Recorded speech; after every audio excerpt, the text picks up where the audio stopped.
Hi. Just you didn't see that. I'm not. I'm not. I'm just.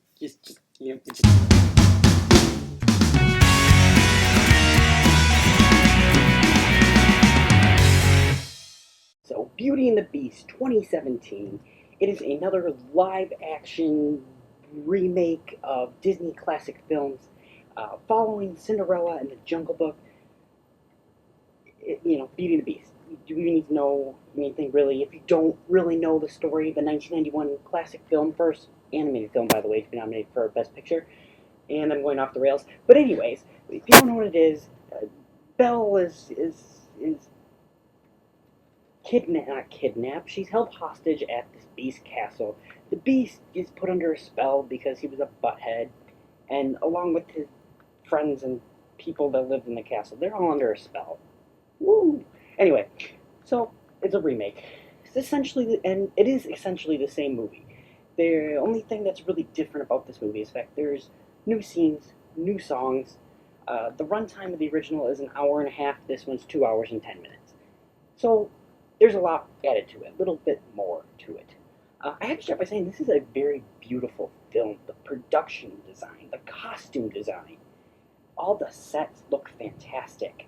It's gorgeous. It really is. It's a beautiful looking film. I love the castle in this movie. The castle looks like so much. I would love to go and just explore this castle. They go to so many different areas of the castle. And it all just looks fantastic. Uh, the singing in this movie, because it is a musical. If you didn't know, there's a lot of it, and we have a great cast here. Phenomenal cast. I mean, there is. We got Emma Watson, Dan Stevens, Luke Evans, Josh Gad, Ian McKellen, Emma Thompson, Stanley Tucci's in this. There's just literally, it's like the greatest cast ever.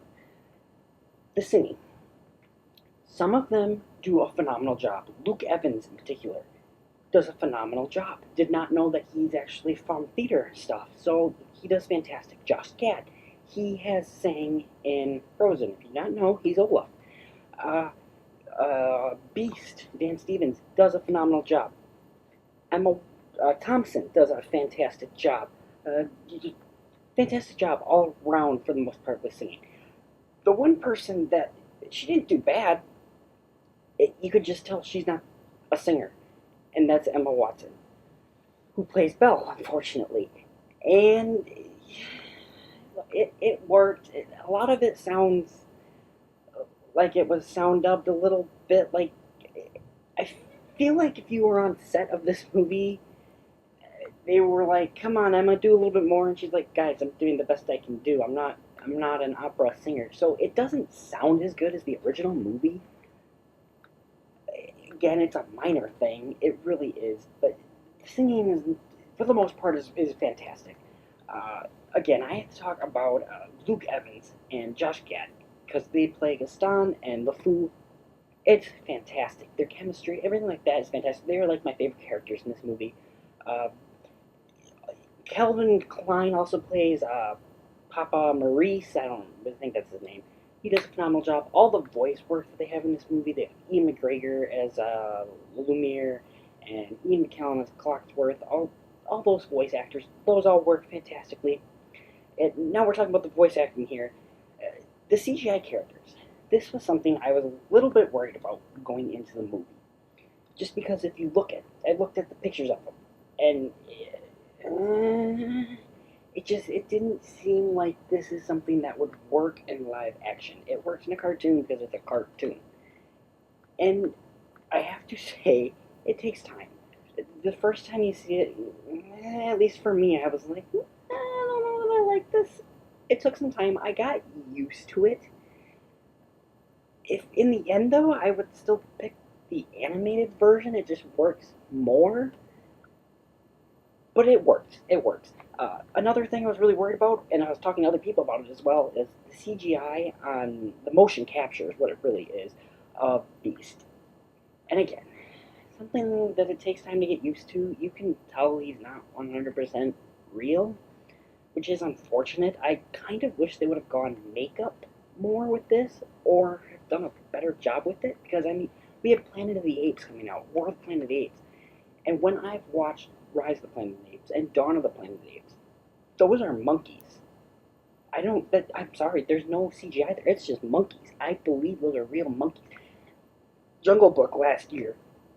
Uh, that was a panther. That was a bear. I didn't see any CGI. I saw animals. And with this one, you don't necessarily see an animal. You just beast.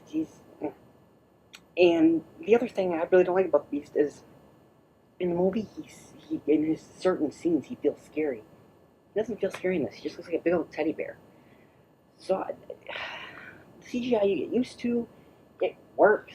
I think I just prefer the animated version personally. Also, with negatives here, since we kind of started going to negatives here, the new scenes.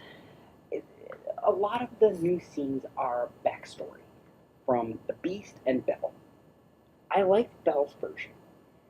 The Beast, though, it actually opens with his backstory, and we see how the curse happened. I didn't love it, and it comes back in at the end of the movie, and it wasn't even talked about really. It didn't work for me. It could have been taken out, and the movie is 2 hours and 10 minutes, guys. This is a kids movie. It felt long. It felt way too long. I'll admit, I checked my watch for this movie. So that, if we just took out some of that, it would be so much better, so much tighter, better film. Uh, I also have to say, I saw this movie in 3D. I don't like 3D at all. I think it's a terrible waste of money. I don't think it adds anything to your enjoyment of a movie. I will say, Be Our Guest especially, that the dance number and song and all that looks fantastic in 3D. It did add to it. Nothing else really did. Though. Do not pay to see this movie in 3D. It is a waste of your money. Don't do it. In the end, guys, this is it's Beauty and the Beast retold. If you're expecting something different from this movie, then I don't know why you would be expecting something different. It doesn't make sense to me. In the end, guys, this is a pretty good movie. It's a great remake, I'd say. It was in my top 10 most anticipated, and I'm happy it was, because this is a great movie. In the end, guys, I'd give this movie an 8 out of 10. So, guys, I don't like to get political about things, but I have to just mention this, because some people, once again, I talked to, were complaining about the fact that LeFou in this movie comes out and says he's gay, essentially. And guys, that's 5 seconds of the movie. It literally is 5 seconds of the movie. There's one line where he says he's gay. He doesn't even say he's gay. It's just hinted that he's gay. And the next part of it is just a 2-second moment that you just see he's hanging out with another guy. Who cares? The fact that this is being banned in some places because of that is ridiculous, guys. This is a movie about love, just learning about who people are for what they are, not for who they are on the inside, not what they are on the outside. Get the hell over it if you're freaking out about this, because I know some parents are freaking out about this crap too. Get over it. Who cares? It's a person. Doesn't that? Do we not learn anything from Hitler? So it drives me nuts, guys. Anyways, guys, if you like this video, hit like, subscribe, comment down below, share. We'll see you soon.